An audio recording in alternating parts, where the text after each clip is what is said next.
it was all by design. 1884. They did something else in addition to chopping us up.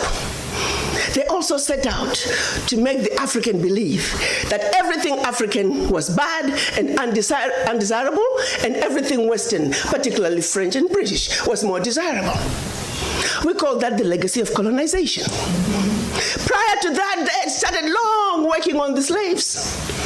Make them think everything about them, forget anything about Africa. Where you come from is a horrible place, diseased and dying people, constantly at war with themselves, uncivilized. Cut out any communications with them. You need to just know what we tell you. And we call that the legacy of slavery. So that's where you look at where we are today. 135 years later, a system that was put in place to see to it that Africa and her children are forever defeated, that Africa is forever exploited, remains in place today, alive and well. And we sit here and we ask ourselves, why isn't Africa moving forward? Why does Africa continue to be taken advantage of? Well, I'll tell you why, very simply. Until Africa comes together as a continent speaking with one voice, one continent, one people, nothing, and I repeat, nothing is going to change. As individual little African countries, we are wannabe boxers. We will never make it fighting against the heavyweights.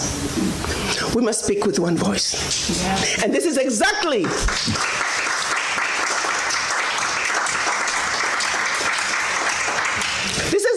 what our Pan-African leaders wanted to see happen in 1963 when they came together in Addis Ababa, Ethiopia. They clearly stated that Africa for the Africans at home and abroad, and that African Union was now. They said Africa must speak with one voice. It is the only way for Africa to take its rightful place on the world stage. Sadly, when they went to Addis Ababa in 1963, they were divided. We had two factions, the Casablanca group and the Monrovia group. The Casablanca group were saying Africa for the Africans at home and abroad, and African Union now. This was Ghana, Guinea, Mali, Egypt, Morocco, Algeria, and Tunisia. Only 7. The other 25 of the 32 who attended were the Monrovia group. They were the nationalists. They said, let's go slow. Let's kind of wait on this Pan-African thing. 55 years later, 56 this year, we're still going slow. As if it wasn't bad enough that we were divided up into the tiny little countries that we are today. The gift that Berlin Conference gave us. One other thing that France did between 1958 and 1961 in the name of giving us our independence as African countries. France forced the Francophone, and I hate that terminology. There is no such thing as Francophone, Anglophone. They made it up. But for the purposes of communication, I will use that. 14 of those countries, they said, in order for you to get your independence from us, you must sign this document. You thought they could have found a better name for the document. The document was called the Pact for the Continuation. I repeat, the Pact for the Continuation of Colonization. We are talking about giving you independence, but sign this pact for the continuation of colonization in a different format.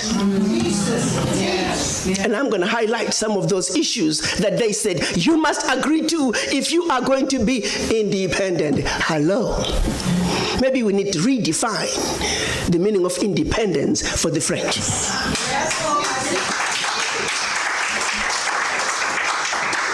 First, France said, you see, you monkeys, you don't know how to manage your money.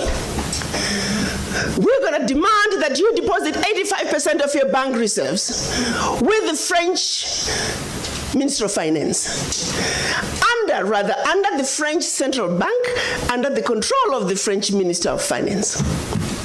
France is then going to take your 85% bank deposits from each and every one of you. Deposit those funds in the French stock market under the French name. And you may or may not know the returns. Today, as we speak, the latest figures are saying for every 14 billion that France invests in the stock market from Africa, they are realizing upwards of 300 billion in return. Every year, year in, year out, because of these deposits from the African countries, France is taking out of Africa over $500 billion. Now figure it out. For every 14 billion, the returns on the investment are over 300 billion, and they are taking over 500 billion. So in actuality, France is taking out of Africa trillions of dollars year in and year out from us poor people, Africans. Back to the pact. So should you want to access some of your money that you have deposited with France, you have to submit your country's financial returns. And if approved, you get to get it as a loan. You can only access up to 20% of your money year in, year out as a loan at commercial interest rates. Your own money. As if that was not enough. They said all your minerals discovered, yet to be discovered, all your oil discovered, yet to be discovered. France and French companies have the first right of refusal. If there's anything left over that the French companies do not want, your people might have. To this day. They said you will only use the currency that we created for you because you're special Africans. We call it the CFA. There was the Central African CFA and the Western African CFA, same animal. And that France is the only one that can print it for you. 1958.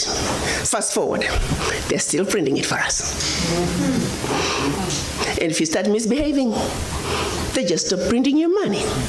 And your country's in trouble.